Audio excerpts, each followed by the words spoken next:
नमस्कार। आज हम स्वामी विवेकानंद की जानी मानी कृति राजा योग के कुछ खास अंशों पर थोड़ी गहराई से बात करेंगे। देखिए, योग का नाम सुनते ही अक्सर मन में क्या आता है? आसन, प्राणायाम, है ना? लेकिन ये जो अंश हमारे पास हैं, ये हमें कहीं और ही ले जाते हैं, सीधे मन की दुनिया में। सामग्री ये बताती है कि असली शक्ति वो कहीं बाहर नहीं है, वो हमारे अपने मन को कंट्रोल करने में है। तो आज हम यही समझने की कोशिश करेंगे कि ये राजा योग के सिद्धांत आखिर हैं क्या और इनका हमारी जिंदगी पर क्या असर हो सकता है। इन अंशों को जब पढ़ते हैं तो पहली बात जो बिल्कुल सीधे हिट करती है वो ये है कि भाई, इंसान की सबसे बड़ी ताकत उसका अपना मन है। विवेकानंद जी कहते हैं कि अगर इसे साध लिया ना तो दुनिया में कुछ भी नामुमकिन नहीं। सुनने में तो ये बहुत बड़ी बात लगती है। बिल्कुल, और ये सिर्फ बड़ी बात नहीं है, इसमें गहराई है। इन अंशों की सबसे अच्छी बात यह है कि ये योग की जो आम छवि है ना, सिर्फ शारीरिक कसरत वाली, उसे तोड़ते हैं। राजा योग, नाम ही देखिए, योगों का राजा। क्यों? क्योंकि ये सीधे मन पर काम करता है। मन को कंट्रोल करना, उसे एक जगह टिकाना और इसके जरिए अपनी जो अंदर की ताकत है उसे जगाना। ये अंश इसे एक तरह का मानसिक अनुशासन का विज्ञान कहते हैं, सिर्फ कोई फिलॉसफी नहीं। मानसिक अनुशासन का विज्ञान, ये दिलचस्प है। तो इस विज्ञान के मेन हिस्से क्या हैं? स्रोत जो है वो खासकर दो चीजों पे जोर देते दिख रहे हैं। एक तो एकाग्रता, कंसंट्रेशन, और दूसरा ध्यान, मेडिटेशन। विवेकानंद जी का एक वाक्य है जो इन अंशों में बार बार आता है, एकाग्रता ही सफलता का असली रहस्य है। ये सिर्फ एक मोटिवेशनल कोट है या इसका कोई गहरा मतलब है इन अंशों के हिसाब से? नहीं, ये सिर्फ कोट से कहीं ज्यादा है। स्रोत इसे राजा योग की नींव मानते हैं, बिल्कुल बुनियाद। एकाग्रता का मतलब भी समझाया गया है, जैसे अपनी सारी बिखरी हुई जो दिमागी ताकत है उसे एक जगह लाना। अब सोचिए, जैसे वो मैग्नीफाइंग ग्लास होता है ना, सूरज की किरणें तो फैली होती हैं, पर वो लेंस उन्हें एक बिंदु पर लाकर आग पैदा कर देता है। बिल्कुल वैसे ही जब मन एक लक्ष्य पर टिक जाता है तो उसकी शक्ति कई गुना बढ़ जाती है। स्रोत में एक दिलचस्प बात यह भी कही गई है कि हम में से ज्यादातर लोग अपनी दिमागी ताकत का शायद सिर्फ 10% ही इस्तेमाल करते हैं।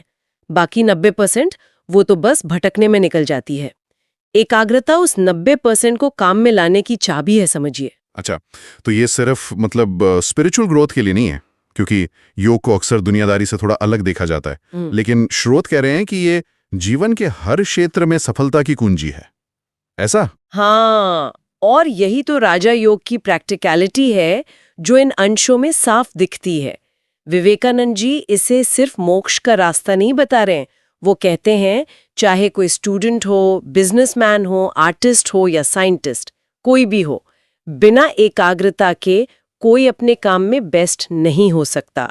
जब मन एक जगह पे होता है ना, तो हमारी सीखने की कैपेबिलिटी बढ़ती है, फैसले लेने की ताकत तेज होती है और हम कोई भी काम ज्यादा एफिशिएंटली और कम टाइम में कर पाते हैं। स्रोत इस बात पर भी जोर देते हैं कि एकाग्र मन जो है वो बाहरी शोर शराबे से, उथल पुथल से आसानी से परेशान नहीं होता। और ये चीज तो आज के जमाने में जहां इतने डिस्ट्रैक्शंस है और भी ज्यादा रेलेवेंट लगती है ना। हाँ, ये बात तो है। और फिर दूसरा पिलर आता है ध्यान। स्रोत कहते हैं कि ध्यान से इंसान को अंदरूनी शांति मिलती है, और जब सोच साफ और फोकस्ड होती है तो इंसान अंदर से मजबूत और बाहर से सफल बनता है। लेकिन ये एकाग्रता से अलग कैसे है? क्या ये बस कंसंट्रेशन का अगला स्टेप है? अच्छा सवाल है। हाँ, आप कह सकती हैं कि ध्यान जो है वो एकाग्रता का ही एक रिफाइंड और गहरा रूप है। एकाग्रता में क्या होता है, हम कोशिश करके, एफर्ट लगा के मन को किसी एक चीज पर टिकाते हैं, जैसे अपनी सांस पर या किसी विचार पर या किसी बाहरी चीज पर। स्रोत बताते हैं कि ये पहला कदम है। ध्यान तब शुरू होता है जब ये टिकाव सहज हो जाता है, बिना कोशिश के, एफर्टलेस। मन जैसे उस चीज के साथ एक हो जाता है। अच्छा, एकाग्रता में कोशिश है और ध्यान में सहजता, फ्लो। हाँ, कुछ ऐसा ही। लेकिन ध्यान सिर्फ शांति पाने का तरीका नहीं है। स्रोत इसे खुद को जानने की प्रक्रिया कहते हैं, सेल्फ रियलाइजेशन का रास्ता। इन अंशों के अनुसार हमारा मन एक झील जैसा है। अब जब तक उसमें विचारों और इच्छाओं के पत्थर गिरते रहेंगे तो सतह पर लहरें उठती रहेंगी, अशांति रहेगी, और हम उसकी गहराई में जो हमारा असली स्वरूप है, हमारी आत्मा, उसे नहीं देख पाते। ध्यान वो प्रोसेस है जिससे हम ये पत्थर फेंकना बंद करते हैं, धीरे धीरे झील शांत होती है और तब हमें अपनी असलियत की झलक मिलती है, जिसे स्रोत दिव्यता का अंश कहते हैं। ये दिव्यता का अंश, ये सुनने में थोड़ा रहस्यमयी सा लगता है। क्या स्रोत इसे और खोलते हैं? ये कोई बाहर की शक्ति है क्या? ये कोई आसमान से उतरने वाली चीज नहीं है या कोई बाहरी भगवान नहीं, ये हमारी अपनी ही है। हमारी छुपी हुई काबिलियतें, हमारी अंदर की शांति, हमारा प्यार और करुणा का जो नेचुरल भाव है, हमारी अपनी बुद्धि, हमारा सच्चा मैं। प्रॉब्लम क्या है कि मन का जो लगातार शोर है, इच्छाएं हैं, डर है और बाहरी दुनिया की जो खींचतान है, उसके कारण हम अपने असली रूप से कट गए हैं। जैसे आईने पर धूल जम जाती है ना, तो चेहरा साफ नहीं दिखता, वैसे ही हमारे सच्चे स्वरूप पर इन मानसिक, आप कह सकते हैं, अशुद्धियों की परत चढ़ गई है। राजा योग और खासकर ध्यान उस धूल को पोंछने का तरीका है।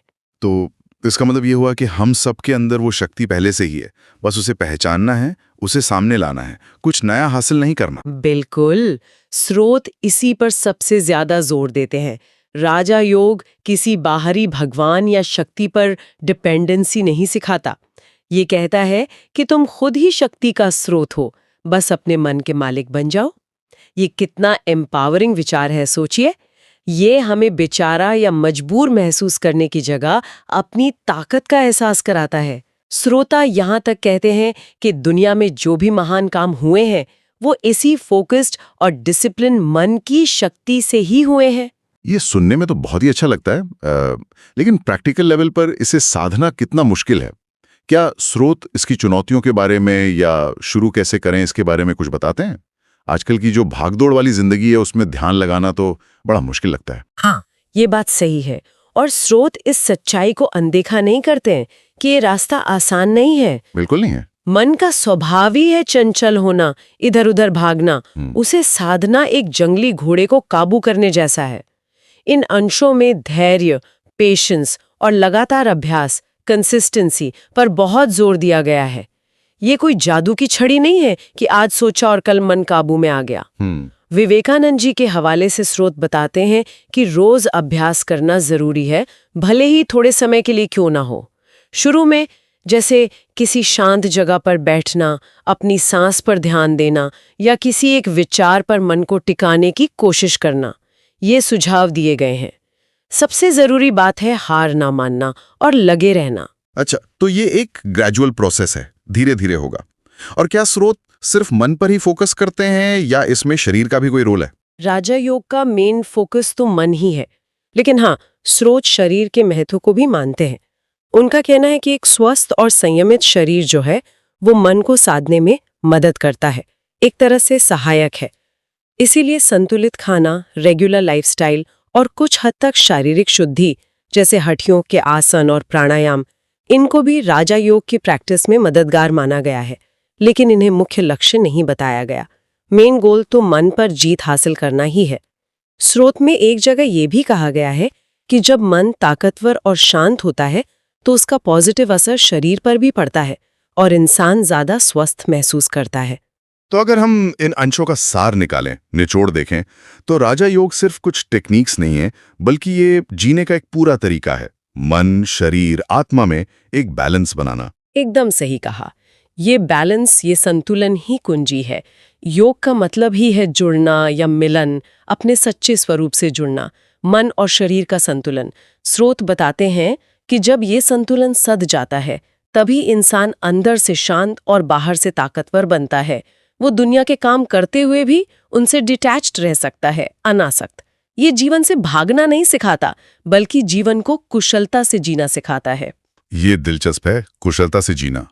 मतलब राजा योग की प्रैक्टिस हमें रोजमर्रा की जो दिक्कतें हैं उनसे डील करने में भी मदद कर सकती है, जैसे स्ट्रेस, गुस्सा या फैसले लेने में मुश्किल। हाँ, बिल्कुल, निश्चित रूप से।